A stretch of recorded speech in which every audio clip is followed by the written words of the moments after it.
Murat 1815. I Toulon.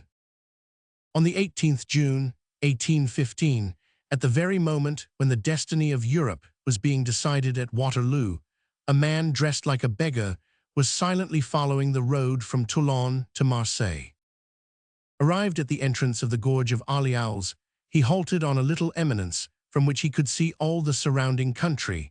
Then, either because he had reached the end of his journey, or because, before attempting that forbidding, sombre pass which is called the Thermopylae of Provence, he wished to enjoy the magnificent view which spread to the southern horizon a little longer, he went and sat down on the edge of the ditch which bordered the road, turning his back on the mountains which rise like an amphitheater to the north of the town, and having at his feet a rich plain covered with tropical vegetation, exotics of a conservatory, trees and flowers quite unknown in any other part of France.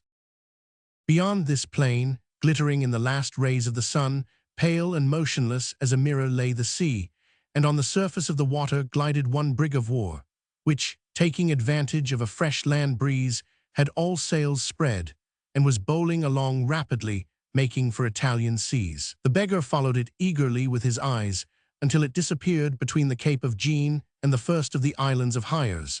Then, as the white apparition vanished, he sighed deeply, let his head fall into his hands, and remained motionless and absorbed in his reflections until the tramplings of a cavalcade made him start.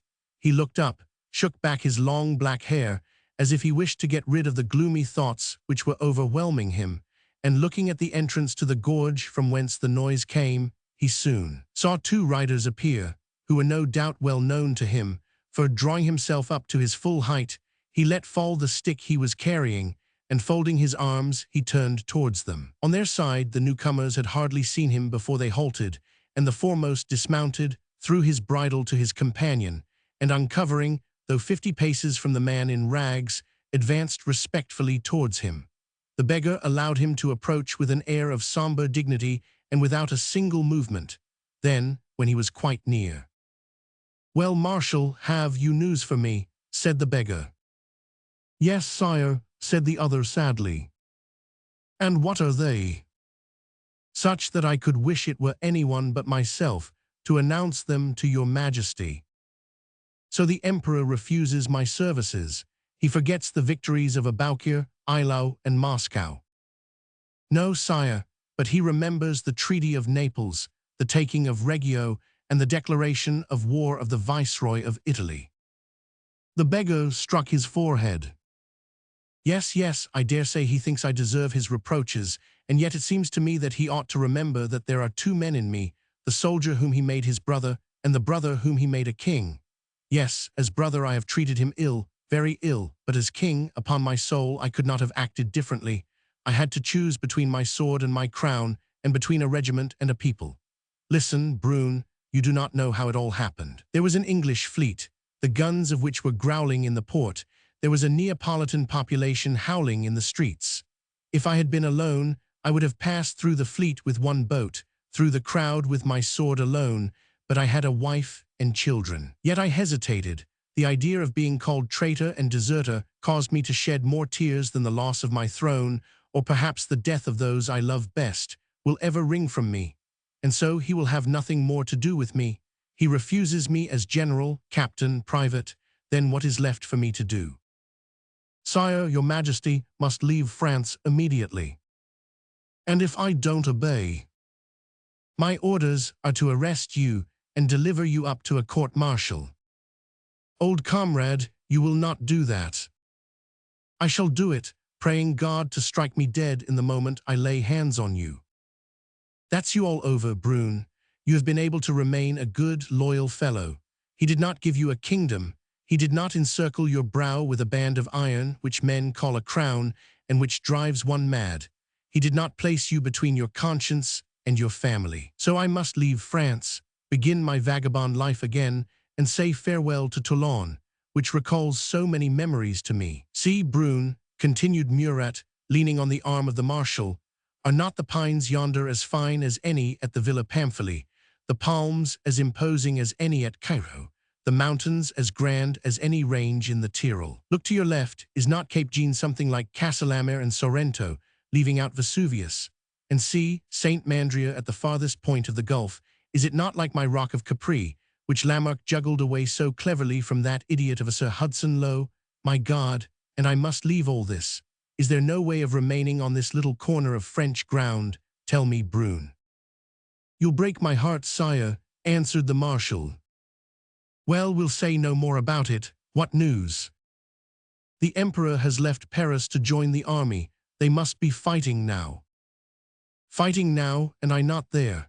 Oh, I feel I could have been of use to him on this battlefield. How I would have gloried in charging those miserable Prussians and dastardly English. Brune, give me a passport, I'll go at full speed, I'll reach the army, I will make myself known to some colonel, I shall say, give me your regiment. I'll charge at its head, and if the emperor does not clasp my hand tonight, I'll blow my brains out, I swear I will. Do what I ask, Brune, and however it may end, my eternal gratitude will be yours. I cannot, sire. Well, well, say no more about it. And your majesty is going to leave France. I don't know, obey your orders, Marshal, and if you come across me again, have me arrested. That's another way of doing something for me. Life is a heavy burden nowadays. He who will relieve me of it will be welcome. Goodbye, Brune.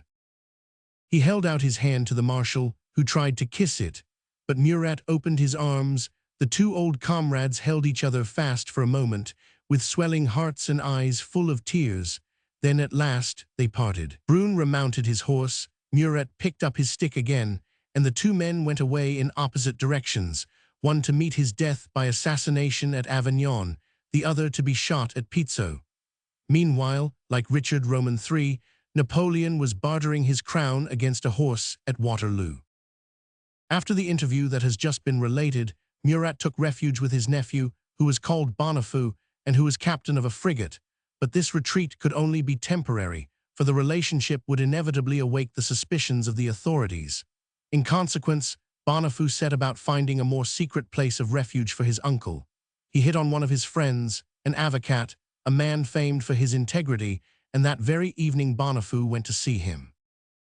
After chatting on general subjects, he asked his friend if he had not a house at the seaside, and receiving an affirmative answer, he invited himself to breakfast there the next day.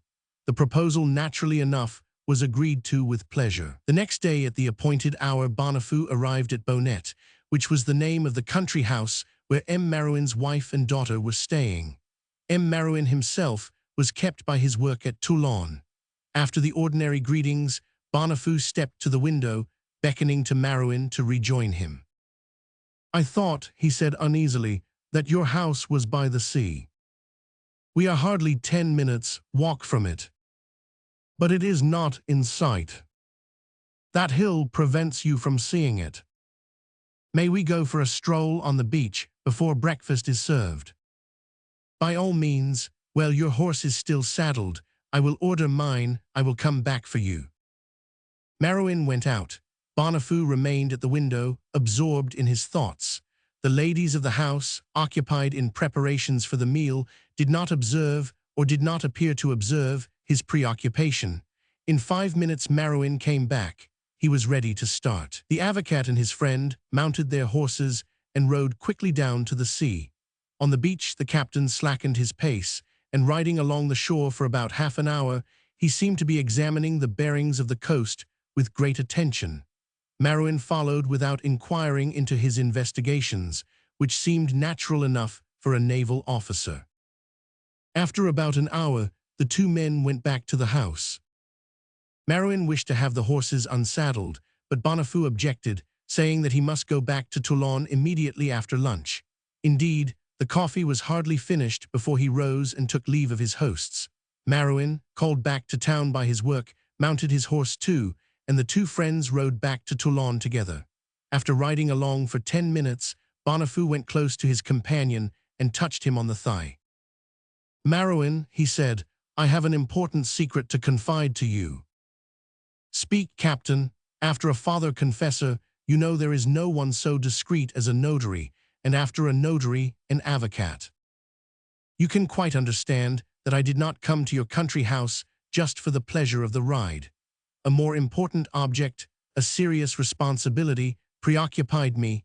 I have chosen you out of all my friends, believing that you were devoted enough to me to render me a great service. You did well, Captain. Let us go straight to the point, as men who respect and trust each other should do. My uncle, King Joachim, is proscribed. He has taken refuge with me, but he cannot remain there, for I am the first person they will suspect. Your house is in an isolated position, and consequently we could not find a better retreat for him. You must put it at our disposal until events enable the king to come to some decision. It is at your service, said Marouin. Right, my uncle shall sleep there tonight. But at least give me time to make some preparations worthy of my royal guest. My poor Marouin, you are giving yourself unnecessary trouble and making a vexatious delay for us. King Joachim is no longer accustomed to palaces and courtiers. He is only too happy nowadays to find a cottage with a friend in it. Besides, I have let him know about it, so sure was I of your answer. He is counting on sleeping at your house tonight, and if I try to change his determination now, he will see a refusal in what is only a postponement, and you will lose all the credit for your generous and noble action. There, it is agreed, tonight at 10 at the Champs de Mars. With these words, the captain put his horse to a gallop and disappeared. Marouin turned his horse and went back to his country house to give the necessary orders for the reception of a stranger whose name he did not mention. At 10 o'clock at night, as had been agreed, Marouin was on the Champs de Mars, then covered with Marshal Brun's field artillery. No one had arrived yet. He walked up and down between the gun carriages until a functionary came to ask what he was doing. He was hard put to it to find an answer. A man is hardly likely to be wandering about in an artillery park at 10 o'clock at night for the mere pleasure of the thing. He asked to see the commanding officer. The officer came up. Marouin informed him that he was an avocat attached to the law courts of Toulon, and told him that he had arranged to meet someone on the Champs de Mars, not knowing that it was prohibited, and that he was still waiting for that person. After this explanation, the officer authorized him to remain and went back to his quarters. The sentinel, a faithful adherent to discipline, continued to pace up and down with his measured step, without troubling any more about the stranger's presence. A few moments later, a group of several persons appeared from the direction of Les Lyces. The night was magnificent and the moon brilliant. Marouin recognized Bonnefou and went up to him. The captain at once took him by the hand and led him to the king, and speaking in turn to each of them. Sire, he said, here is the friend I told you of. Then turning to Marouin. Here, he said, is the King of Naples, exile and fugitive, whom I confide to your care. I do not speak of the possibility that some day he may get back his crown. That would deprive you of the credit of your fine action. Now be his guide, we will follow at a distance. March. The king and the lawyer set out at once together. Murat was dressed in a blue coat semi-military, semi-civil, buttoned to the throat. He wore white trousers and top boots with spurs. He had long hair, mustache, and thick whiskers, which would reach round his neck. As they rode along, he questioned his host about the situation of his country house and the facility for reaching the sea in case of a surprise. Towards midnight, the king and Marouin arrived at Bonnet. The royal suite came up in about 10 minutes. It consisted of about 30 individuals.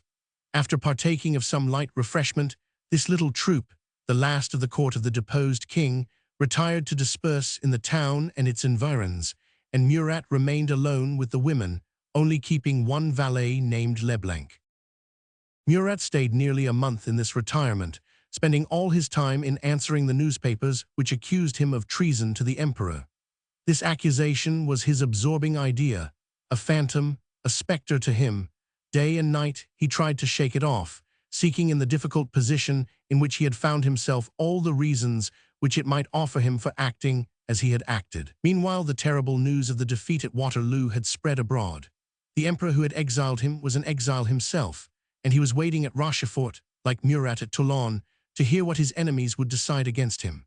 No one knows to this day what inward prompting Napoleon obeyed when, rejecting the counsels of General Lallemande and the devotion of Captain Baudin, he preferred England to America, and went like a modern Prometheus to be chained to the rock of St. Helena. We are going to relate the fortuitous circumstance which led Murat to the moat of Pizzo, then we will leave it to fatalists to draw from this strange story whatever philosophical deduction may please them. We, as humble analysts, can only vouch for the truth of the facts we have already related and of those which will follow. King Louis Roman XVIII remounted his throne. Consequently, Murat lost all hope of remaining in France. He felt he was bound to go. His nephew Boniface fitted out a frigate for the United States under the name of Prince Rocca Romana. The whole suite went on board, and they began to carry on to the boat all the valuables which the exile had been able to save from the shipwreck of his kingdom. First a bag of gold weighing nearly 100 pounds, a sword sheath on which were the portraits of the king, the queen, and their children, the deed of the civil estates of his family bound in velvet and adorned with his arms. Murat carried on his person a belt where some precious papers were concealed, with about a score of unmounted diamonds, which he estimated himself to be worth 4 millions. When all these preparations for departing were accomplished, it was agreed that the next day, the 1st of August, at 5 o'clock, a boat should fetch the king to the brig from a little bay, 10 minutes' walk from the house where he was staying. The king spent the night making out a route for Marouin by which he could reach the queen, who was then in Austria, I think. It was finished just as it was time to leave, and on crossing the threshold of the hospitable house where he had found refuge, he gave it to his host, slipped into a volume of a pocket edition of Voltaire. Below the story of Micromegas the king had written, "The volume is still in the hands of Marouin at Toulon. Reassure yourself, dear Caroline, although unhappy I am free, I am departing, but I do not know whither I am bound. Wherever I may be, my heart will be with you and my children. J.M." 10 minutes later, Murat and his host were waiting on the beach at Bonnet for the boat which was to take them out to the ship.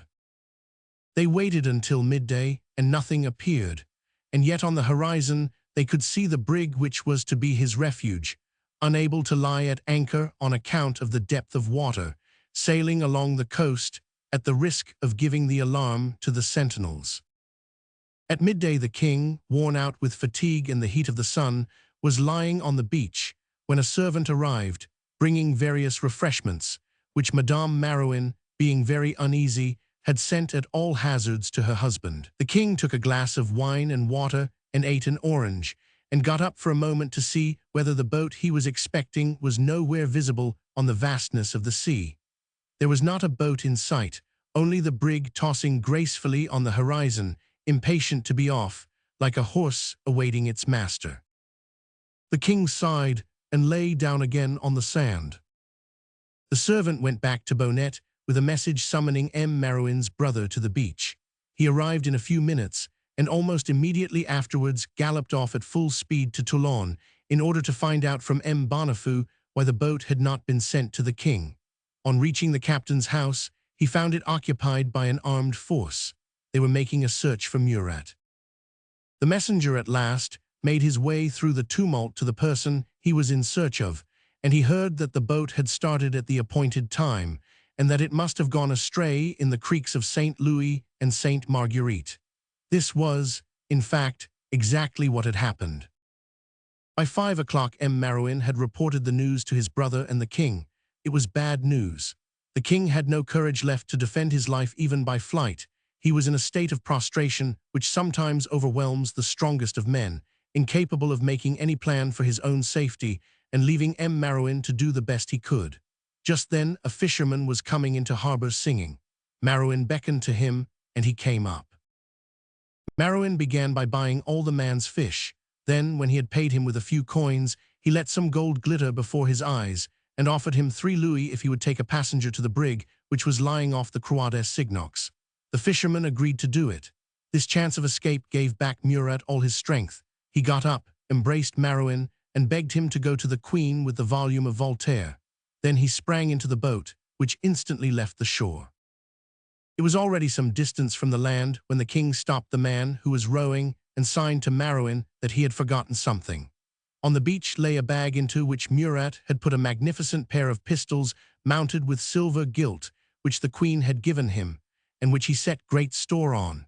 As soon as he was within hearing, he shouted his reason for returning to his host. Marouin seized the valise, and without waiting for Murat to land, he threw it into the boat. The bag flew open, and one of the pistols fell out. The fisherman only glanced once at the royal weapon, but it was enough to make him notice its richness and to arouse his suspicions. Nevertheless, he went on rowing towards the frigate. Marouin, seeing him disappear in the distance, left his brother on the beach, and bowing once more to the king, returned to the house to calm his wife's anxieties and to take the repose of which he was in much need. 2 hours later he was awakened. His house was to be searched in its turn by soldiers. They searched every nook and corner without finding a trace of the king. Just as they were getting desperate, the brother came in. Marouin smiled at him, believing the king to be safe, but by the newcomer's expression, he saw that some fresh misfortune was in the wind. In the first moment's respite given him by his visitors, he went up to his brother. "Well," he said, "I hope the king is on board." "The king is 50 yards away, hidden in the outhouse." "Why did he come back?" The fisherman pretended he was afraid of a sudden squall and refused to take him off to the brig. "The scoundrel!" The soldiers came in again. They spent the night in fruitless searching about the house and buildings. Several times they passed within a few steps of the king, and he could hear their threats and imprecations. At last, half an hour before dawn, they went away. Marouin watched them go, and when they were out of sight, he ran to the king. He found him lying in a corner, a pistol clutched in each hand. The unhappy man had been overcome by fatigue and had fallen asleep. Marouin hesitated a moment to bring him back to his wandering, tormented life, but there was not a minute to lose. He woke him. They went down to the beach at once. A morning mist lay over the sea. They could not see anything 200 yards ahead. They were obliged to wait. At last, the first sunbeams began to pierce this nocturnal mist. It slowly dispersed, gliding over the sea as clouds move in the sky. The king's hungry eye roved over the tossing waters before him, but he saw nothing. Yet he could not banish the hope that somewhere behind that moving curtain he would find his refuge. Little by little the horizon came into view. Light wreaths of mist, like smoke, still floated about the surface of the water, and in each of them the king thought he recognized the white sails of his vessel. The last gradually vanished. The sea was revealed in all its immensity. It was deserted. Not daring to delay any longer, the ship had sailed away in the night. "So," said the king, "the die is cast. I will go to Corsica." The same day Marshal Brune was assassinated at Avignon. Chapter 2. Corsica. Once more on the same beach at Bonnet, in the same bay where he had awaited the boat in vain, still attended by his band of faithful followers, we find Murat on the 22nd August in the same year. It was no longer by Napoleon that he was threatened. It was by Louis Roman XVIII that he was proscribed. It was no longer the military loyalty of Marshal Brune, who came with tears in his eyes to give notice of the orders he had received, but the ungrateful hatred of M. de Rivière, who had set a price on the head of the man who had saved his own. M. de Rivière had indeed written to the ex-king of Naples, advising him to abandon himself to the good faith and humanity of the King of France, but his vague invitation had not seemed sufficient guarantee to the outlaw, especially on the part of one who had allowed the assassination almost before his eyes of a man who carried a safe conduct signed by himself. Murat knew of the massacre of the Mamelukes at Marseille, the assassination of Brune at Avignon. He had been warned the day before by the police of Toulon that a formal order for his arrest was out. Thus it was impossible that he should remain any longer in France. Corsica, with its hospitable towns, its friendly mountains, its impenetrable forests, was hardly 50 leagues distant. He must reach Corsica and wait in its towns, mountains, and forests until the crowned heads of Europe should decide the fate of the man they had called brother for 7 years. At 10 o'clock at night the king went down to the shore. The boat which was to take him across had not reached the rendezvous, but this time there was not the slightest fear that it would fail. The bay had been reconnoitered during the day by 3 men devoted to the fallen fortunes of the king, Messieurs Blancard, Langlade, and Donadieu, all three naval officers, men of ability and warm heart, who had sworn by their own lives to convey Murat to Corsica, and who were in fact risking their lives in order to accomplish their promise. Murat saw the deserted shore without uneasiness. Indeed, this delay afforded him a few more moments of patriotic satisfaction. On this little patch of land, this strip of sand, the unhappy exile clung to his mother France, for once his foot touched the vessel which was to carry him away, his separation from France would be long, if not eternal. He started suddenly amidst these thoughts and sighed. He had just perceived a sail gliding over the waves like a phantom through the transparent darkness of the southern night. Then a sailor's song was heard. Murat recognized the appointed signal and answered it by burning the priming of a pistol, and the boat immediately ran inshore. But as she drew 3 feet of water, she was obliged to stop 10 or 12 feet from the beach. 2 men dashed into the water and reached the beach, while a third remained crouching in the stern sheets, wrapped in his boat cloak. "Well, my good friends," said the king, going towards Blancard and Langlade until he felt the waves wet his feet, "the moment is come, is it not? The wind is favorable, the sea calm, we must get to sea." "Yes," answered Langlade, "yes, we must start, and yet perhaps it would be wiser to wait till tomorrow." "Why?" asked Murat. Langlade did not answer, but turning towards the west, he raised his hand, and according to the habit of sailors, he whistled to call the wind. "That's no good," said Donadieu, who had remained in the boat. "Here are the first gusts. You will have more than you know what to do with in a minute. Take care, Langlade, take care. Sometimes in calling the wind you wake up a storm." Murat started, for he thought that this warning which rose from the sea had been given him by the spirit of the waters. But the impression was a passing one, and he recovered himself in a moment. "All the better," he said. "The more wind we have, the faster we shall go." "Yes," answered Langlade, "but God knows where it will take us if it goes on shifting like this." "Don't start tonight, sire," said Blancard, adding his voice to those of his 2 companions. "But why not? You see that bank of black cloud there, don't you? Well, at sunset it was hardly visible. Now it covers a good part of the sky. In an hour there won't be a star to be seen." "Are you afraid?" asked Murat. "Afraid," answered Langlade. "Of what? Of the storm? I might as well ask if your majesty is afraid of a cannonball. We have demurred solely on your account, sire. Do you think sea dogs like ourselves would delay on account of the storm?" "Then let us go," cried Murat with a sigh. "Goodbye, Marouin. God alone can reward you for what you have done for me. I am at your orders, gentlemen." At these words, the 2 sailors seized the king and hoisted him on to their shoulders and carried him into the sea. In another moment, he was on board. Langlade and Blancard sprang in behind him. Donadieu remained at the helm. The 2 other officers undertook the management of the boat and began their work by unfurling the sails. Immediately the pinnace seemed to rouse herself like a horse at touch of the spur. The sailors cast a careless glance back, and Murat, feeling that they were sailing away, turned towards his host and called for a last time. "You have your route as far as Trieste. Do not forget my wife. Goodbye, goodbye." "God keep you, sire," murmured Marouin. And for some time, thanks to the white sail which gleamed through the darkness, he could follow with his eyes the boat which was rapidly disappearing. At last it vanished altogether. Marouin lingered on the shore, though he could see nothing. Then he heard a cry, made faint by the distance. It was Murat's last adieu to France. When Marouin was telling me these details one evening on the very spot where it all happened, though 20 years had passed, he remembered clearly the slightest incidents of the embarkation that night. From that moment, he assured me that a presentiment of misfortune seized him.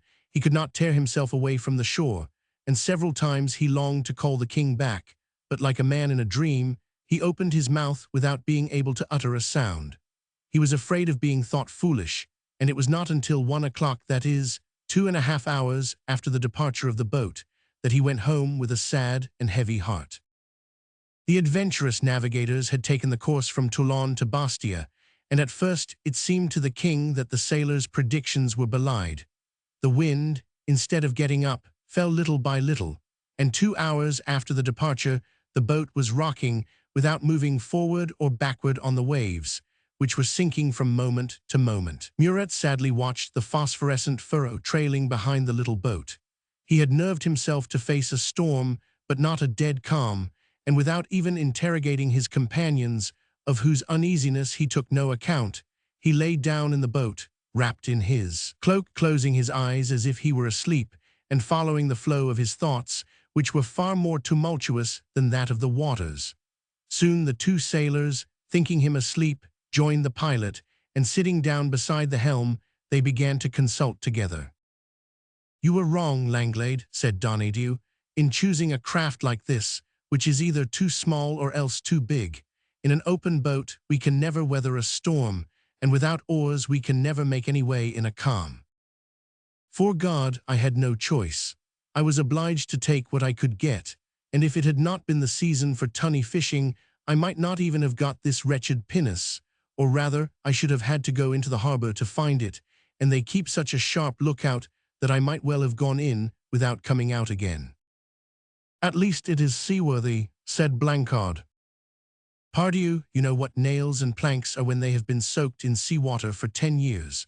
On any ordinary occasion, a man would rather not go in her from Marseille to the Chateau d'If, but on an occasion like this, one would willingly go round the world in a nutshell." "Hush," said Donadieu. The sailors listened. A distant growl was heard, but it was so faint that only the experienced ear of a sailor could have distinguished it. "Yes, yes," said Langlade.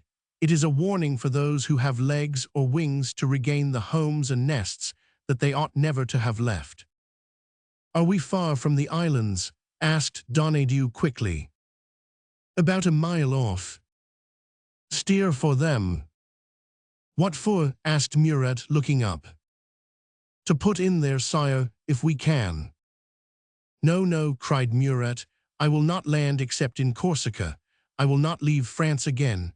Besides, the sea is calm and the wind is getting up again." "Down with the sails," shouted Donadieu.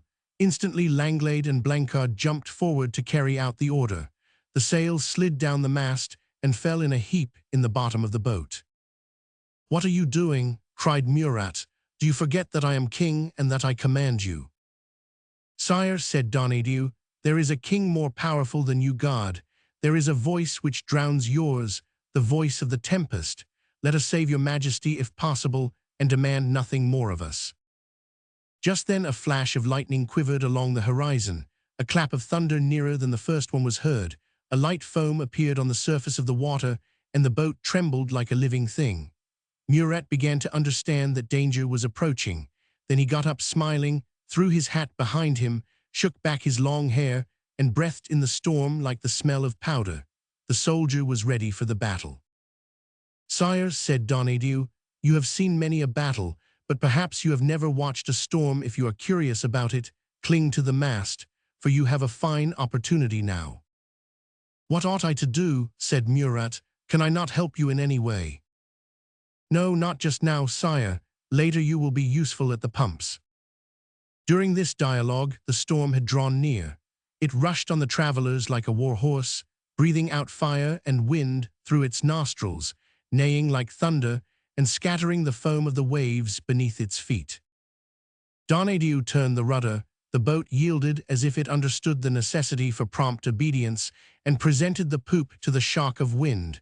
Then the squall passed, leaving the sea quivering, and everything was calm again. The storm took breath. "Will that gust be all?" asked Murat. "No, your majesty, that was the advance guard only. The body of the army will be up directly." "And are you not going to prepare for it?" asked the king gaily. "What could we do?" said Donadieu. "We have not an inch of canvas to catch the wind, and as long as we do not make too much water, we shall float like a cork. Look out, sire." Indeed, a second hurricane was on its way, bringing rain and lightning. It was swifter than the first.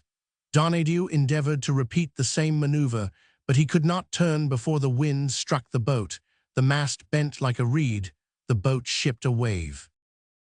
"To the pumps!" cried Donadieu. "Sire, now is the moment to help us." Blancard, Langlade, and Murat seized their hats and began to bail out the boat. The position of the four men was terrible.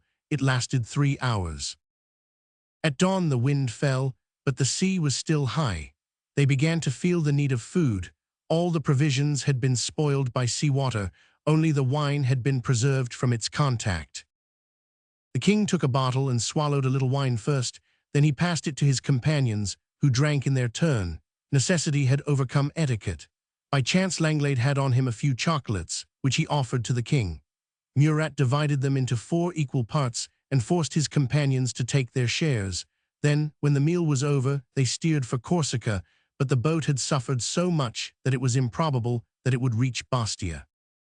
The whole day passed without making 10 miles. The boat was kept under the jib, as they dared not hoist the mainsail, and the wind was so variable that much time was lost in humoring its caprices. By evening the boat had drawn a considerable amount of water. It penetrated between the boards. The handkerchiefs of the crew served to plug up the leaks, and night, which was descending in mournful gloom, wrapped them a second time in darkness. Prostrated with fatigue, Murat fell asleep. Blancard and Langlade took their places beside Donadieu, and the 3 men, who seemed insensible to the calls of sleep and fatigue, watched over his slumbers. The night was calm enough apparently, but low grumblings were heard now and then. The 3 sailors looked at each other strangely, and then at the king, who was sleeping at the bottom of the boat, his cloak soaked with seawater, sleeping as soundly as he had slept on the sands of Egypt or the snows of Russia. Then one of them got up and went to the other end of the boat, whistling between his teeth a provincial air. Then, after examining the sky, the waves, and the boat, he went back to his comrades and sat down, muttering, "Impossible. Except by a miracle, we shall never make the land." The night passed through all its phases. At dawn, there was a vessel in sight. "A sail!" cried Donadieu, "a sail!" At this cry the king awoke, and soon a little trading brig hove in sight, going from Corsica to Toulon. Donadieu steered for the brig, Blancard hoisted enough sail to work the boat, and Langlade ran to the prow and held up the king's cloak on the end of a sort of harpoon. Soon the voyagers perceived that they had been sighted. The brig went about to approach them, and in 10 minutes they found themselves within 50 yards of it. The captain appeared in the bows. Then the king hailed him and offered him a substantial reward if he would receive them on board and take them to Corsica. The captain listened to the proposal, then immediately turning to the crew, he gave an order in an undertone which Donadieu could not hear, but which he understood probably by the gesture, for he instantly gave Langlade and Blancard the order to make away from the schooner. They obeyed with the unquestioning promptitude of sailors, but the king stamped his foot. "What are you doing, Donadieu? What are you about? Don't you see that she is coming up to us?" "Yes, upon my soul, so she is. Do as I say, Langlade, ready, Blancard. Yes, she is coming upon us, and perhaps I was too late in seeing this. That's all right, my part now." Then he forced over the rudder, giving it so violent a jerk that the boat, forced to change her course suddenly, seemed to rear and plunge like a horse struggling against the curb. Finally she obeyed. A huge wave, raised by the giant bearing down on the pinnace, carried it on like a leaf, and the brig passed within a few feet of the stern. "Ah, traitor!" cried the king, who had only just begun to realize the intention of the captain. At the same time he pulled a pistol from his belt, crying, board her," and tried to fire on the brig, but the powder was wet and would not catch. The king was furious and went on shouting, board her." "Yes, the wretch, or rather the imbecile," said Donadieu. "He took us for pirates and wanted to sink us, as if we needed him to do that." Indeed, a single glance at the boat showed that she was beginning to make water. The effort to escape which Donadieu had made had strained the boat terribly, and the water was pouring in by a number of leaks between the planks. They had to begin again bailing out with their hats, and went on at it for 10 hours. Then for the second time Donadieu heard the consoling cry, "A sail, a sail." The king and his companions immediately left off bailing. They hoisted the sails again and steered for the vessel which was coming towards them, and neglected to fight against the water, which was rising rapidly. From that time forth, it was a question of time, of minutes, of seconds. It was a question of reaching the ship before the boat foundered. The vessel, however, seemed to understand the desperate position of the men imploring help. She was coming up at full speed. Langlade was the first to recognize her. She was a government felucca plying between Toulon and Bastia. Langlade was a friend of the captain, and he called his name with the penetrating voice of desperation, and he was heard. It was high time. The water kept on rising, and the king and his companions were already up to their knees. The boat groaned in its death struggle. It stood still and began to go round and round. Just then 2 or 3 ropes thrown from the felucca fell upon the boat. The king seized one, sprang forward, and reached the rope ladder. He was saved. Blancard and Langlade immediately followed. Donadieu waited until the last, as was his duty, and as he put his foot on the ladder, he felt the other boat begin to go under. He turned round with all a sailor's calm and saw the gulf open its jaws beneath him, and then the shattered boat capsized and immediately disappeared. 5 seconds more, and the 4 men who were saved would have been lost beyond recall. These details are well known to the people of Toulon, and I have heard them myself a score of times during the 2 stays that I made in that town during 1834, and some of the people who related them had them first-hand from Langlade and Donadieu themselves. Murat had hardly gained the deck before a man came and fell at his feet. It was a Mameluke whom he had taken to Egypt in former years, and had since married at Castelame. Business affairs had taken him to Marseille, where by a miracle he had escaped the massacre of his comrades, and in spite of his disguise and fatigue, he had recognized his former master. His exclamations of joy prevented the king from keeping up his incognito. Then Senator Casabianca, Captain Oletta, a nephew of Prince Bassiaki, a staff paymaster called Bourco, who were themselves fleeing from the massacres of the south, were all on board the vessel, and improvising a little court, they greeted the king with the title of Your Majesty. It had been a sudden embarkation. It brought about a swift change. He was no longer Murat the exile. He was Joachim, the king of Naples. The exile's refuge disappeared with the foundered boat. In its place, Naples and its magnificent gulf appeared on the horizon like a marvelous mirage. And no doubt the primary idea of the fatal expedition of Calabria was originated in the first days of exultation, which followed those hours of anguish. The king, however, still uncertain of the welcome which awaited him in Corsica, took the name of the Count of Campo Mel, and it was under this name that he landed at Bastia on the 25th August. But this precaution was useless. 3 days after his arrival, not a soul but knew of his presence in the town. Crowds gathered at once, and cries of "Long live Joachim" were heard, and the king, fearing to disturb the public peace, left Bastia the same evening with his 3 companions and his Mameluke. 2 hours later he arrived at Vescovato and knocked at the door of General Franchischetti, who had been in his service during his whole reign, and who, leaving Naples at the same time as the king, had gone to Corsica with his wife, to live with his father-in-law, M. Colonna Sicaldi. He was in the middle of supper when a servant told him that a stranger was asking to speak to him. He went out and found Murat wrapped in a military greatcoat, a sailor's cap drawn down on his head, his beard grown long, and wearing a soldier's trousers, boots, and gaiters. The general stood still in amazement. Murat fixed his great dark eyes on him, and then, folding his arms, "Franchischetti," said he, "have you room at your table for your general, who is hungry? Have you a shelter under your roof for your king, who is an exile?" Franchischetti looked astonished as he recognized Joachim, and could only answer him by falling on his knees and kissing his hand. From that moment, the general's house was at Murat's disposal. The news of the king's arrival had hardly been handed about the neighborhood before officers of all ranks hastened to Vescovato, veterans who had fought under him, Corsican hunters who were attracted by his adventurous character. In a few days, the general's house was turned into a palace, the village into a royal capital, the island into a kingdom. Strange rumors were heard concerning Murat's intentions. An army of 900 men helped to give them some amount of confirmation. It was then that Blancard, Donadieu, and Langlade took leave of him. Murat wished to keep them, but they had been vowed to the rescue of the exile, not to the fortunes of the king.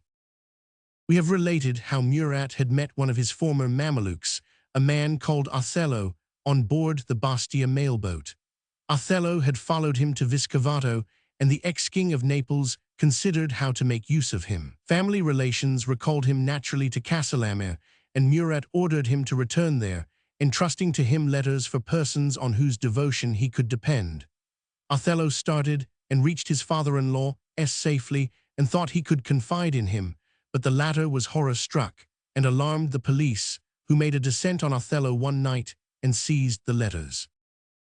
The next day each man to whom a letter was addressed was arrested and ordered to answer Murat as if all was well, and to point out Salerno as the best place for disembarking. 5 out of 7 were dastards enough to obey. The 2 remaining, who were 2 Spanish brothers, absolutely refused. They were thrown into a dungeon. However, on the 17th September, Murat left Vescovato. General Franceschetti and several Corsican officers served as escort. He took the road to Ajaccio by Caton, the mountains of Serra and Bosco, Venaco and Vivaro, by the gorges of the forest of Vezenovo and Bogagnan. He was received and feted like a king everywhere, and at the gates of the towns he was met by deputations who made him speeches and saluted him with the title of Majesty. At last, on the 23rd September, he arrived at Ajaccio. The whole population awaited him outside the walls, and his entry into the town was a triumphal procession. He was taken to the inn which had been fixed upon beforehand by the quartermasters. It was enough to turn the head of a man less impressionable than Murat. As for him, he was intoxicated with it.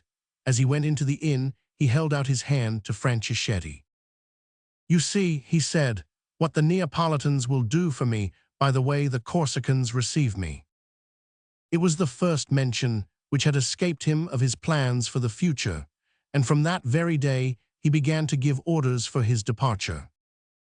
They collected 10 little feluccas. A Maltese, named Barbara, former captain of a frigate of the Neapolitan Navy, was appointed commander-in-chief of the expedition. 250 men were recruited and ordered to hold themselves in readiness for the first signal. Murat was only waiting for the answers to Othello's letters. They arrived on the afternoon of the 28th. Murat invited all his officers to a grand dinner and ordered double pay and double rations to the men. The king was at dessert when the arrival of M. Maceroni was announced to him. He was the envoy of the foreign powers who brought Murat the answer which he had been awaiting so long at Toulon. Murat left the table and went into another room. M. Maceroni introduced himself as charged with an official mission and handed the king the Emperor of Austria's ultimatum. It was couched in the following terms: Monsieur Maceroni is authorized by these presents to announce to King Joachim that His Majesty the Emperor of Austria will afford him shelter in his states on the following terms. 1. The king is to take a private name, the queen having adopted that of Lipano. It is proposed that the king should do likewise. 2. It will be permitted to the king to choose a town in Bohemia, Moravia, or the Tyrol as a place of residence. He could even inhabit a country house in one of these same provinces without inconvenience. 3. The king is to give his word of honor to his imperial and royal majesty that he will never leave the states of Austria without the express permission of the emperor, and that he is to live like a private gentleman of distinction, but submitting to the laws in force in the states of Austria, in attestation whereof, and to guard against abuse, the undersigned has received the order of the emperor to sign the present declaration. Signed, Prince of Metternich. Paris, 1st September 1815. Murat smiled as he finished reading, then he signed to M. Maceroni to follow him. He led him on to the terrace of the house, which looked over the whole town, and over which a banner floated as it might on a royal castle. From thence They could see Ajaccio all gay and illuminated, the port with its little fleet, and the streets crowded with people as if it were a fete day. Hardly had the crowd set eyes on Murat before a universal cry arose, "Long live Joachim, brother of Napoleon! Long live the King of Naples!" Murat bowed, and the shouts were redoubled, and the garrison band played the national airs. Maceroni did not know how to believe his own eyes and ears. When the king had enjoyed his astonishment, he invited him to go down to the drawing-room. His staff were there, all in full uniform. One might have been at Cassert or at Capo di Monte. At last, after a moment's hesitation, Maceroni approached Murat. "Sir," he said, "what is my answer to be to His Majesty the Emperor of Austria?" "Sir," answered Murat, with the lofty dignity which sat so well on his fine face, "tell my brother Francis what you have seen and heard, and add that I am setting out this very night to reconquer my kingdom of Naples." Chapter 3. Pizza. The letters which had made Murat resolve to leave Corsica had been brought to him by a Calabrian named Luigi. He had presented himself to the king as the envoy of the Arab, Othello, who had been thrown into prison in Naples, as we have related, as well as the 7 recipients of the letters. The answers, written by the head of the Neapolitan police, indicated the port of Salerno as the best place for Joachim to land, for King Ferdinand had assembled 3,000 Austrian troops at that point, not daring to trust the Neapolitan soldiers, who cherished a brilliant and enthusiastic memory of Murat. Accordingly, the flotilla was directed for the Gulf of Salerno, but within sight of the island of Capri, a violent storm broke over it and drove it as far as Paola, a little seaport situated 10 miles from Cosenza. Consequently, the vessels were anchored for the night of the 5th of October in a little indentation of the coast, not worthy of the name of a roadstead. The king, to remove all suspicion from the coastguards and the Sicilian scorridori, small vessels fitted up as ships of war, ordered that all lights should be extinguished and that the vessels should tack about during the night. But towards 1 o'clock such a violent land wind sprang up that the expedition was driven out to sea, so that on the 6th at dawn the king's vessel was alone. During the morning they overhauled Captain Sacconi's felucca, and the 2 ships dropped anchor at 4 o'clock in sight of Santo Lucido. In the evening the king commanded Ottaviani, a staff officer, to go ashore and reconnoiter. Luigi offered to accompany him. Murat accepted his services. So Ottaviani and his guide went ashore, whilst Sacconi and his felucca put out to sea in search of the rest of the fleet. Towards 11 o'clock at night, the lieutenant of the watch descried a man in the waves swimming to the vessel. As soon as he was within hearing, the lieutenant hailed him. The swimmer immediately made himself known. It was Luigi. They put out the boat, and he came on board. Then he told them that Ottaviani had been arrested, and he had only escaped himself by jumping into the sea.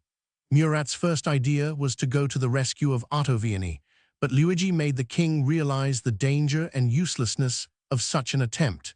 Nevertheless, Joachim remained agitated and irresolute until 2 o'clock in the morning. At last he gave the order to put to sea again. During the maneuver which effected this, a sailor fell overboard and disappeared before they had time to help him. Decidedly, these were ill omens. On the morning of the 7th, 2 vessels were in sight. The king gave the order to prepare for action, but Barbara recognized them as Sacconi's felucca and Curran's lugger, which had joined each other and were keeping each other company. They hoisted the necessary signals, and the 2 captains brought up their vessels alongside the Admiral's. While they were deliberating as to what route to follow, a boat came up to Murat's vessel. Captain Pernis was on board with a lieutenant.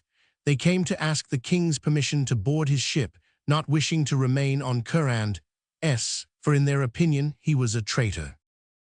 Murat sent to fetch him, and in spite of his protestations, he was made to descend into a boat with 50 men, and the boat was moored to the vessel.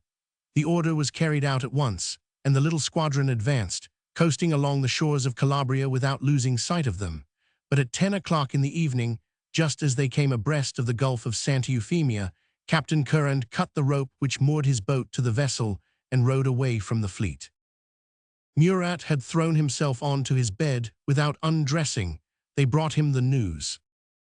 He rushed up to the deck and arrived in time to see the boat, which was fleeing in the direction of Corsica, grow small and vanish in the distance. He remained motionless, not uttering a cry, giving no signs of rage. He only sighed and let his head fall on his breast. It was one more leaf falling from the exhausted tree of his hopes. General Franchischetti profited by this hour of discouragement to advise him not to land in Calabria and to go direct to Trieste, in order to claim from Austria the refuge which had been offered. The king was going through one of those periods of extreme exhaustion, of mortal depression, when courage quite gives way. He refused flatly at first, and there at last agreed to do it. Just then the general perceived a sailor lying on some coils of ropes, within hearing of all they said. He interrupted himself and pointed him out to Murat. The latter got up, went to see the man, and recognized Luigi. Overcome with exhaustion, he had fallen asleep on deck. The king satisfied himself that the sleep was genuine, and besides he had full confidence in the man. The conversation, which had been interrupted for a moment, was renewed. It was agreed that without saying anything about the new plans, they would clear Cape Spartivento and enter the Adriatic. Then the king and the general went below again to the lower deck. The next day, the 8th October, they found themselves abreast of Pizzo, when Joachim, questioned by Barbara as to what he proposed to do, gave the order to steer for Messina. Barbara answered that he was ready to obey, but that they were in need of food and water. Consequently, he offered to go on board Siccone's vessel and to land with him to get stores. The king agreed. Barbara asked for the passports which he had received from the Allied powers, in order, he said, not to be molested by the local authorities. These documents were too important for Murat to consent to part with them. Perhaps the king was beginning to suspect. He refused. Barbara insisted. Murat ordered him to land without the papers. Barbara flatly refused. The king, accustomed to being obeyed, raised his riding whip to strike the Maltese, but changing his resolution, he ordered the soldiers to prepare their arms, the officers to put on full uniform. He himself set the example. The disembarkation was decided upon, and Pizzo was to become the Gulf Juan of the new Napoleon. Consequently, the vessels were steered for land. The king got down into a boat with 28 soldiers and 3 servants, amongst whom was Luigi. As they drew near the shore, General Franchischetti made a movement as if to land, but Murat stopped him. "It is for me to land first," he said, and he sprang on shore. He was dressed in a general's coat, white breeches and riding boots, a belt carrying 2 pistols, a gold-embroidered hat with a cockade fastened in with a clasp made of 14 brilliants, and lastly he carried under his arm the banner round which he hoped to rally his partisans. The town clock of Pizzo struck 10. Murat went straight up to the town, from which he was hardly 100 yards distant. He followed the wide stone staircase which led up to it. It was Sunday. Mass was about to be celebrated, and the whole population had assembled in the great square when he arrived. No one recognized him, and everyone gazed with astonishment at the fine officer. Presently he saw amongst the peasants a former sergeant of his who had served in his guard at Naples. He walked straight up to him and put his hand on the man's shoulder. "Tavella," he said, "don't you recognize me?" But as the man made no answer. "I am Joachim Murat, I am your king," he said. "Yours be the honor to shout 'Long live Joachim' first." Murat's suite instantly made the air ring with acclamations, but the Calabrians remained silent, and not one of his comrades took up the cry for which the king himself had given the signal. On the contrary, a low murmur ran through the crowd. Murat well understood this forerunner of the storm. "Well," he said to Tavella, "if you won't cry 'Long live Joachim,' you can at least fetch me a horse, and from sergeant I will promote you to be captain." Tavella walked away without answering, but instead of carrying out the king's behest, went into his house and did not appear again. In the meantime, the people were massing together without evincing any of the sympathy that the king had hoped for. He felt that he was lost if he did not act instantly. To Monteleone, he cried, springing forward towards the road which led to that town. To Monteleone, shouted his officers and men as they followed him. And the crowd, persistently silent, opened to let them pass. But they had hardly left the square before a great disturbance broke out. A man named Giorgio Pellegrino came out of his house with a gun and crossed the square, shouting, "To your arms." He knew that Captain Trenta Capelli, commanding the Cosenza garrison, was just then in Pizzo, and he was going to warn him. The cry, "To arms," had more effect on the crowd than the cry, "Long live Joachim." Every Calabrian possesses a gun, and each one ran to fetch his, and when Trenta Capelli and Giorgio Pellegrino came back to the square, they found nearly 200 armed men there. They placed themselves at the head of the column and hastened forward in pursuit of the king. They came up with him about 10 minutes from the square, where the bridge is nowadays.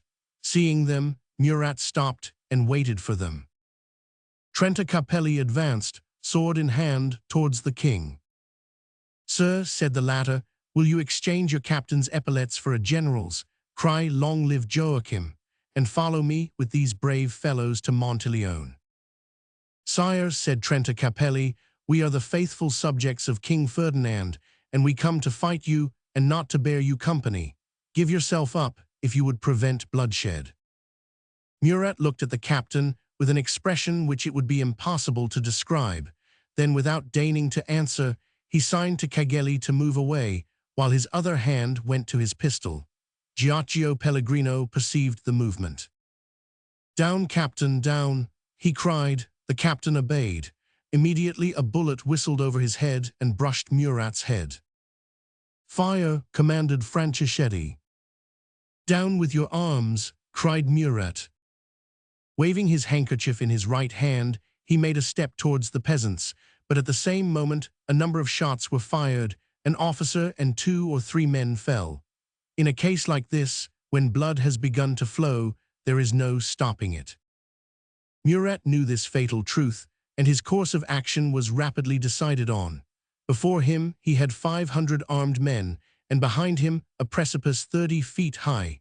He sprang from the jagged rock on which he was standing, and alighting on the sand, jumped up safe and sound. General Franceschetti and his aide-de-camp Campana were able to accomplish the jump in the same way, and all 3 went rapidly down to the sea through the little wood, which lay within 100 yards of the shore, and which hid them for a few moments from their enemies.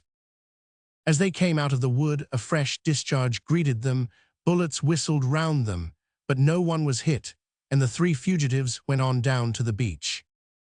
It was only then that the king perceived that the boat, which had brought them to land, had gone off again. The 3 ships, which composed the fleet, far from remaining to guard his landing, were sailing away at full speed into the open sea. The Maltese Barbara was going off not only with Murat's fortune, but with his hopes likewise, his salvation, his very life. They could not believe in such treachery, and the king took it for some maneuver of seamanship, and seeing a fishing boat drawn up on the beach on some nets, he called to his 2 companions, "Launch that boat." They all began to push it down to the sea with the energy of despair, the strength of agony. No one had dared to leap from the rock in pursuit of them. Their enemies, forced to make a detour, left them a few moments of liberty. But soon shouts were heard. Giorgio Pellegrino, Trenta Capelli, followed by the whole population of Pizzo, rushed out about 150 paces from where Murat, Franceschetti, and Campana were straining themselves to make the boat glide down the sand. These cries were immediately followed by a volley. Campana fell with a bullet through his heart. The boat, however, was launched. Franceschetti sprang into it. Murat was about to follow, but he had not observed that the spurs of his riding boots had caught in the meshes of the net. The boat, yielding to the push he gave it, glided away, and the king fell head foremost, with his feet on land and his face in the water. Before he had time to pick himself up, the populace had fallen on him. In one instant they had torn away his epaulets, his banner, and his coat, and would have torn him to bits himself, had not Giorgio Pellegrino and Trenta Capelli taken him under their protection, and giving him an arm on each side, defended him in their turn against the people. Thus he crossed the square as a prisoner where an hour before he had walked as a king. His captors took him to the castle. He was pushed into the common prison, the door was shut upon him, and the king found himself among thieves and murderers, who, not knowing him, took him for a companion in crime and greeted him with foul language and hoots of derision. A quarter of an hour later, the door of the jail opened, and Commander Matte came in. He found Murat standing with head proudly erect and folded arms. There was an expression of indefinable loftiness in this half-naked man whose face was stained with blood and bespattered with mud. Matte bowed before him. "Commander," said Murat, recognizing his rank by his epaulets, "look round you and tell me whether this is a prison for a king." Then a strange thing happened. The criminals, who, believing Murat their accomplice, had welcomed him with vociferations and laughter, now bent before his royal majesty, which had not overawed Pellegrino and Trenta Capelli, and retired silently to the depths of their dungeon. Misfortune had invested Murat with a new power. Commander Matte murmured some excuse and invited Murat to follow him to a room that he had prepared for him. But before going out, Murat put his hand in his pocket and pulled out a handful of gold and let it fall in a shower in the midst of the jail. "See," he said, turning towards the prisoners, "it shall not be said that you have received a visit from a king, prisoner and crownless as he is, without having received largesse." "Long live Joachim!" cried the prisoners. Murat smiled bitterly. Those same words, repeated by the same number of voices an hour before in the public square, instead of resounding in the prison, would have made him king of Naples. The most important events proceed sometimes from such mere trifles, that it seems as if God and the devil must throw dice for the life or death of men, for the rise or fall of empires. Murat followed Commander Matte. He led him to a little room which the porter had put at his disposal. Matte was going to retire when Murat called him back. "Commander," he said, "I want a scented bath." "Sire, it will be difficult to obtain." "Here are 50 ducats. Let someone buy all the eau de cologne that can be obtained. Ah, and let some tailors be sent to me. It will be impossible to find anyone here capable of making anything but a peasant's clothes. Send someone to Monteleone to fetch them from there." The commander bowed and went out. Murat was in his bath when the Lavalier Alcala was announced, a general and governor of the town. He had sent damask coverlets, curtains, and armchairs. Murat was touched by this attention, and it gave him fresh composure. At 2 o'clock the same day, General Nunziant arrived from Santa Tropea with 3,000 men. Murat greeted his old acquaintance with pleasure, but at the first word, the king perceived that he was before his judge, and that he had not come for the purpose of making a visit, but to make an official inquiry. Murat contented himself with stating that he had been on his way from Corsica to Trieste with a passport from the Emperor of Austria, when stormy weather and lack of provisions had forced him to put into Pizzo. All other questions Murat met with a stubborn silence, then at least wearied by his importunity. "General," he said, "can you lend me some clothes after my bath?" The general understood that he could expect no more information, and bowing to the king, he went out. 10 minutes later, a complete uniform was brought to Murat. He put it on immediately, asked for a pen and ink, wrote to the commander-in-chief of the Austrian troops at Naples, to the English ambassador, and to his wife to tell them of his detention at Pizzo. These letters written, he got up and paced his room for some time in evident agitation. At last, needing fresh air, he opened the window. There was a view of the very beach where he had been captured. 2 men were digging a hole in the sand at the foot of the little redoubt. Murat watched them mechanically. When the 2 men had finished, they went into a neighboring house and soon came out, bearing a corpse in their arms. The king searched his memory, and indeed it seemed to him that in the midst of that terrible scene he had seen someone fall, but who it was he no longer remembered. The corpse was quite without covering, but by the long black hair and youthful outlines, the king recognized Campana, the aide-de-camp he had always loved best. This scene, watched from a prison window in the twilight, this solitary burial on the shore, in the sand, moved Murat more deeply than his own fate. Great tears filled his eyes and fell silently down the leonine face. At that moment, General Nunziant came in and surprised him with outstretched arms and face bathed with tears. Murat heard him enter and turned round, and seeing the old soldier's surprise. "Yes, General," he said, I weep for that boy, just 24, entrusted to me by his parents, whose death I have brought about. I weep for that vast, brilliant future which is buried in an unknown grave, in an enemy's country on a hostile shore. O Campana, Campana, if ever I am king again, I will raise you a royal tomb." The general had had dinner served in an adjacent room. Murat followed him and sat down to table, but he could not eat. The sight which he had just witnessed had made him heartbroken, and yet without a line on his brow that man had been through the battles of Aboukir, Eylau, and Moscow. After dinner, Murat went into his room again, gave his various letters to General Nunziant, and begged to be left alone. The general went away. Murat paced round his room several times, walking with long steps, and pausing from time to time before the window, but without opening it. At last he overcame a deep reluctance, put his hand on the bolt, and drew the lattice towards him. It was a calm, clear night. One could see the whole shore. He looked for Campana's grave. 2 dogs scratching the sand showed him the spot. The king shut the window violently, and without undressing threw himself onto his bed. At last, fearing that his agitation would be attributed to personal alarm, he undressed and went to bed, to sleep, or seemed to sleep all night. On the morning of the 9th, the tailors whom Murat had asked for arrived. He ordered a great many clothes, taking the trouble to explain all the details suggested by his fastidious taste. He was thus employed when General Nunziant came in. He listened sadly to the king's commands. He had just received telegraphic dispatches ordering him to try the King of Naples by court-martial as a public enemy. But he found the king so confident, so tranquil, almost cheerful indeed, that he had not the heart to announce his trial to him, and took upon himself to delay the opening of operation until he received written instructions. These arrived on the evening of the 12th. They were couched in the following terms.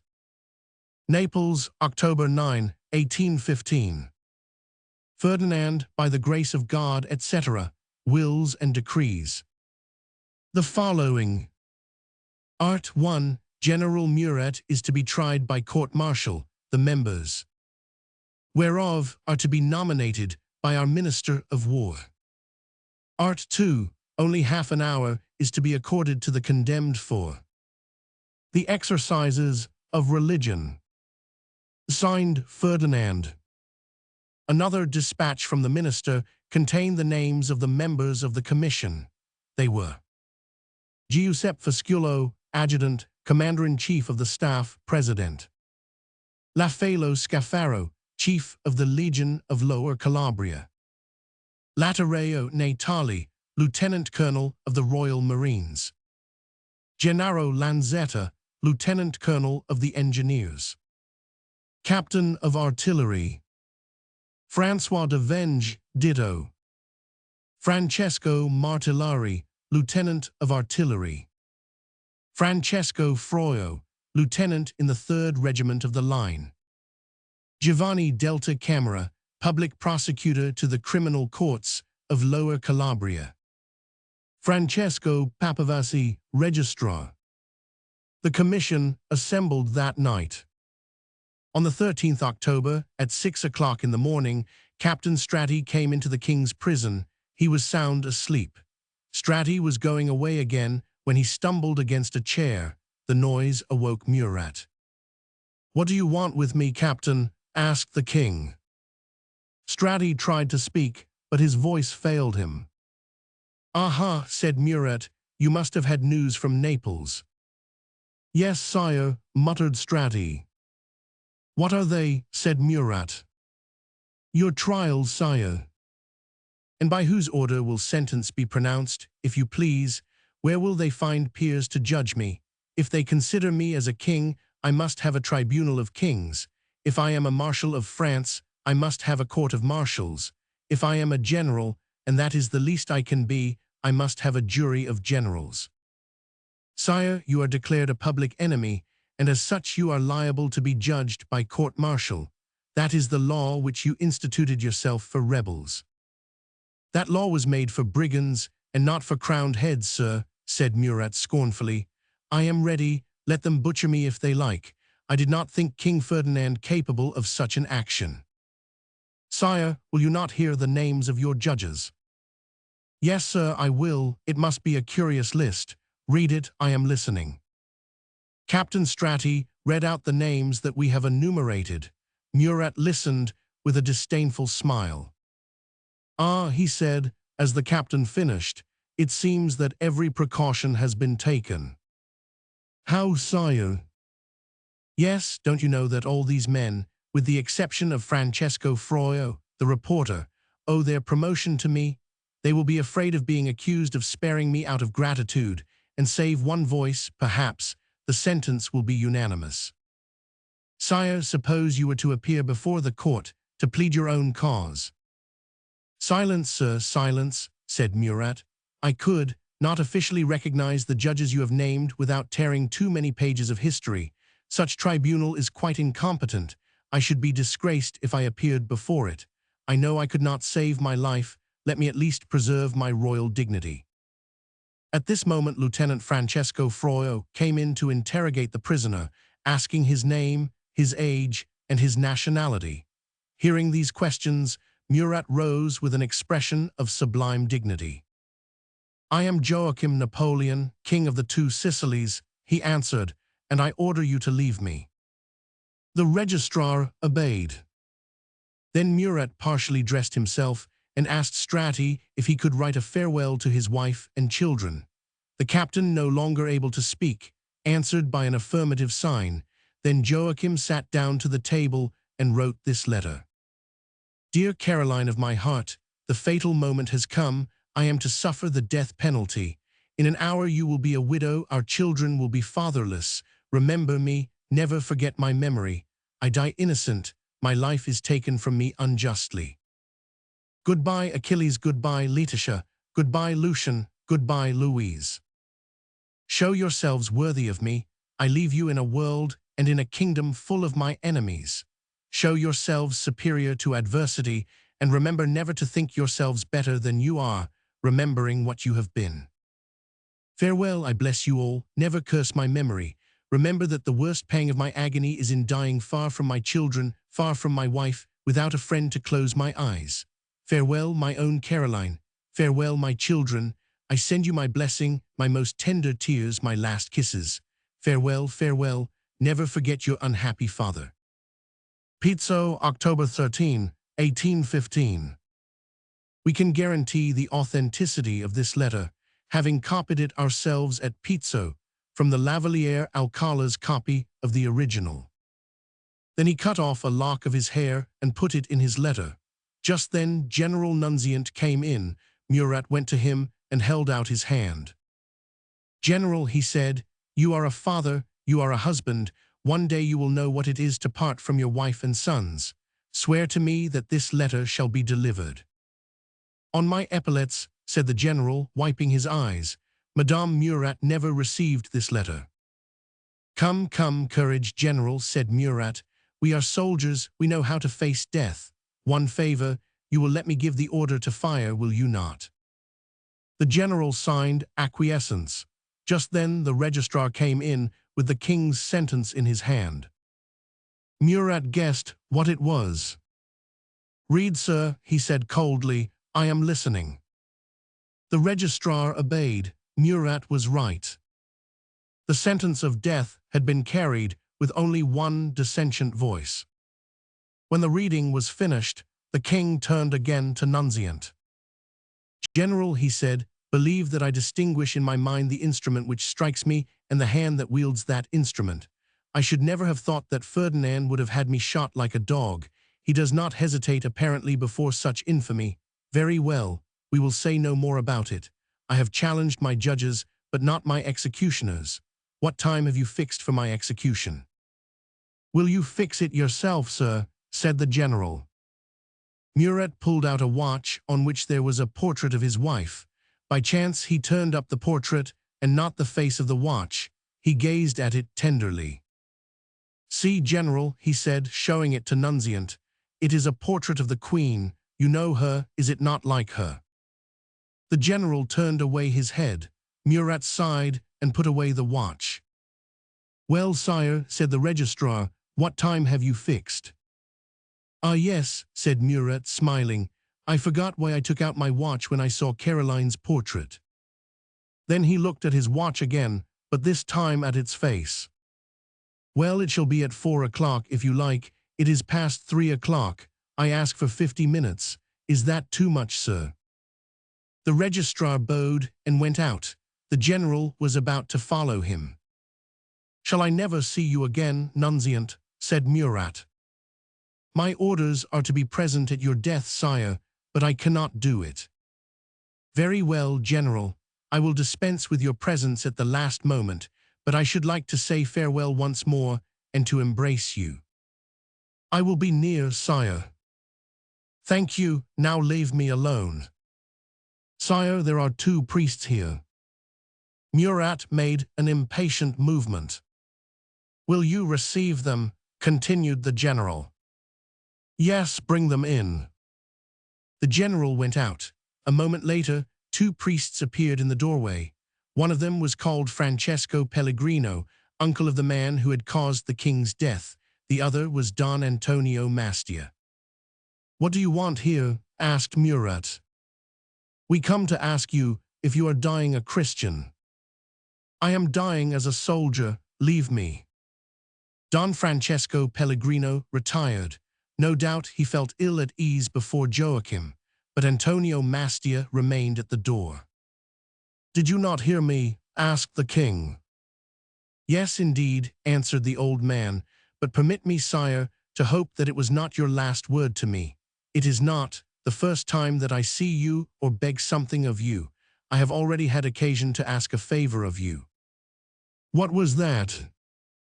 "When your majesty came to Pizzo in 1810, I asked you for 25,000 francs to enable us to finish our church. Your majesty sent me 40,000 francs. "I must have foreseen that I should be buried there," said Murat, smiling. "Ah, sire, I should like to think that you did not refuse my second boon any more than my first. Sire, I entreat you on my knees." The old man fell at Murat's feet. "Die as a Christian." "That would give you pleasure then, would it?" said the king. "Sire, I would give the few short days remaining to me if God would grant that his Holy Spirit should fall upon you in your last hour." "Well," said Murat, "hear my confession. I accuse myself of having been disobedient to my parents as a child. Since I reached manhood, I have done nothing to reproach myself with. Sire, will you give me an attestation that you die in the Christian faith?" "Certainly," said Murat. And he took a pen and wrote, "I, Joachim Murat, die a Christian, believing in the Holy Catholic Church, Apostolic and Roman." He signed it. "Now, father," continued the king, "if you have a third favor to ask of me, make haste, for in half an hour it will be too late." Indeed, the castle clock was striking 3:30. The priest signed that he had finished. "Then leave me alone," said Murat, and the old man went out. Murat paced his room for a few moments. Then he sat down on his bed and let his head fall into his hands. Doubtless, during the quarter of an hour he remained thus absorbed in his thoughts, he saw his whole life pass before him. From the inn where he had started to the palace he had reached. No doubt his adventurous career unrolled itself before him like some golden dream, some brilliant fiction, some tale from the Arabian Nights. His life gleamed athwart the storm like a rainbow, and like a rainbow, its 2 extremities were lost in clouds, the clouds of birth and death. At last he roused himself from this inward contemplation and lifted a pale but tranquil face. Then he went to the glass and arranged his hair. His strange characteristics never left him. The affianced of death, he was adorning himself to meet his bride. 4 o'clock struck. Murat went to the door himself and opened it. General Nunziant was waiting for him. "Thank you, General," said Murat. "You have kept your word. Kiss me and go at once if you like." The general threw himself into the king's arms, weeping and utterly unable to speak. "Courage," said Murat. "You see I am calm." It was this very calmness which broke the general's heart. He dashed out of the corridor and left the castle, running like a madman. Then the king walked out into the courtyard. Everything was ready for the execution. 9 men and a corporal were ranged before the door of the council chamber. Opposite them was a wall 12 feet high. 3 feet away from the wall was a stone block.